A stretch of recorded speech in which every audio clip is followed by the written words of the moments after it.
What's up you guys, welcome back to another video. This video isn't going to be talking about how to take pictures, it isn't going to be talking about how to create videos, edit pictures, things like that. This is literally just me and you. So today I just really want to talk about how it's been switching to Sony from Canon. If you guys been watching this channel for a while now, then you would know that I used to use a Canon R5. And I've always talked about how amazing and perfect that camera is. I made a jump to Sony, and not just any Sony. This is the Sony A1. This is like one of the best Sony cameras you can buy. That being said, how has it been? So I'm gonna start out with just the goods. Everything that has made me happy about switching to Sony. And then at the end of it all, I'm gonna be talking about what I hate about switching to Sony. So you might want to stick around to the end to see that part. The Sony A1 is smaller than the Canon R5. That doesn't mean like the Canon R5 was so big that I got tired of holding it. It's just better when you're traveling. If I have this body plus a few more lenses, the fact that it's smaller, it's gonna save me a lot of room in my backpack, my luggage, my bags, anything I'm using. The lens is also smaller than the RF lenses. The RF lenses is really big.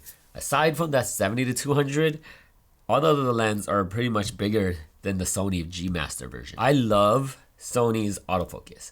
A while back when I used to use Sony, I'm talking about way long ago when the first Sony A7 II came out or something like that, maybe even the A7 I. The autofocus was good, it was really good, but sometimes it just misses your face and is focusing on the background, and because it didn't have a flip out screen, it just makes things really hard to see. I'm always recording and hoping that I'm in autofocus, and I wouldn't even know until I get back to the office and edit my videos. The eye detection is super fast, and I don't know if it's just the Sony A1 or other Sony cameras, but especially this Sony A1, the autofocus is insane. I never have to worry about missing focus because this thing literally hits it every single time. Even when I'm doing like videos of people, it gets right every single time. I love this camera. Surprisingly, the battery life is really good in this camera. I remember having the Canon R5 and I would constantly switch out batteries, especially if I'm going on like a street photography shoot.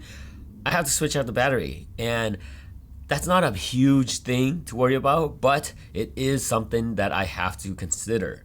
This camera, I haven't even considered switching out battery for the longest time. And if I ever run out of battery, I just plug it into any USB Type-C and it will charge.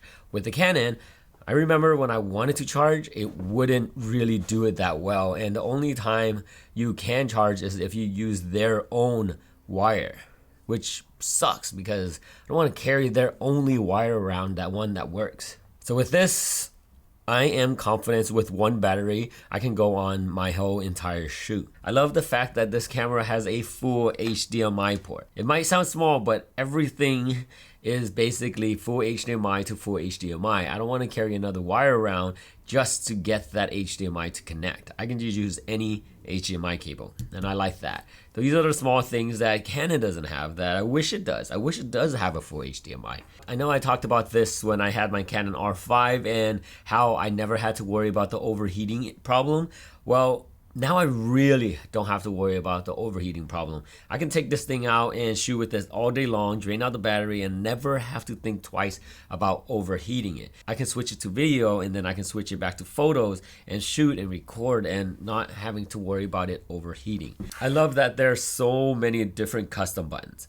At first I thought I wouldn't use them all, but now I use all of it. Like every single custom button does something for me. And the more I use this camera, the faster I'll be at using this camera. Because of all the custom buttons, because of custom 1, 2, 3, 4, all this custom button, all these function buttons, they're all set to how I shoot. So anytime I need something, I click it. At the end of the day, I'm just gonna keep getting faster and faster at using this camera. Making that switch from Canon to this has been a wonderful journey. I have lenses that work so well with both my camera bodies, the Sony A7S III, the Sony A1. 50mm stays on this camera majority of the time, and the 16 to 35mm lens stays on my Sony A7S III for mainly office videos like this. Both these setups combined, it's not heavy at all. It's super light, which makes things a lot easier to carry around, and I just love compacting it to this size from what Canon was offering. I was trying to get the battery to be good on the Canon R5, and I would have to put on a vertical grip just to have that like all day battery life. But as you know, with the vertical grip, the camera body is huge. Look at how small this setup is. This setup is super small and it's super light. I love the fact that I can just hold it one hand and it doesn't look like this big camera. It doesn't also look like a really small camera where it doesn't look professional. Still professional camera, still gets people, oh, that is a good camera. But it doesn't have to have that old DSLR weight. Now we've been talking about the weight, the feel, the use of it. Okay, I can go into like the specs of 4K, 8K recording, 120, 240 recording, and all these things about this camera. But that's just going into the tech of this camera, the spec sheets. I'm not trying to get into the spec sheets because this is a way more expensive camera than the Canon camera. So we've already talked about videos like that, and I'm pretty sure you don't need me to tell you that this camera is double the price of the Canon R5. Okay, so with the prices out of the way, just throw that out. I don't think that is that much better than the Canon R5. I don't think it's double the price of the Canon R5. The Canon R5 is still one of my favorite camera I've ever used. I love that camera, and honestly, I wouldn't even mind having another Canon R5. That's how good that camera is. Does that mean I regret switching to Sony? Absolutely not. You know, what it really does is that it told me doesn't matter what camera brand you're on. It can be Sony, can be Nikon, can be Fuji, can be Canon. It can be any of these camera brands and it would still be an amazing camera. There's always something I find that's wrong with either Sony or Canon. And for example, this Sony A1, which is what, like I said, the best camera probably Sony has right now, it doesn't have a flip out screen. And yes, you guys are gonna go crazy telling me, you know what, the camera is not meant to have a flip out screen. It's not meant to do these things. But for someone like myself, a flip out screen would be kind of nice. I mean, I get it. I get the fact that maybe I can just get a Sony A7S III for flip out screen purposes and just use this for photos.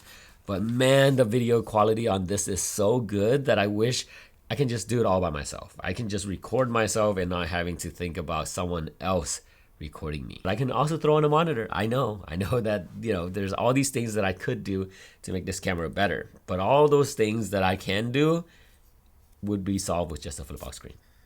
That's all I'm saying. That's all I'm saying. So even this camera has its flaws. The Canon camera also has its flaws. So owning Sony and owning Canon, every camera has a flaws, and you're never gonna find the perfect camera out there. You just need to think about the camera that's right for you. And if you've already invested into like the Canon lenses and camera bodies, then maybe not make that switch to Sony. If you were invested to Sony, maybe not make that switch to Canon, because at the end of it all, it costs a lot of money to switch from one camera brand to another camera brand. Trust me, if anybody that you need to trust me on this. After switching so many camera bodies and camera lenses, they're all pretty much the same. And I wish I knew this before I jumped to Sony, because I had a really dope setup with Canon. But now that I've jumped to Sony, there's just really no point of jumping back to Canon again. And it would pretty much defeat the whole entire purpose of this video. Sony cameras are amazing, and so are Canon cameras. At the end of the day, we're all humans, and we always will want something we can't have. So that means you're probably still gonna look to switch camera brands. Anyways, you guys, I chat with you guys in the comment section below. Make sure you hit that subscribe button, that like button to see more content on photography, cameras, and videography. And I'll catch you guys in the next video. My name is Andy Tran. Peace out.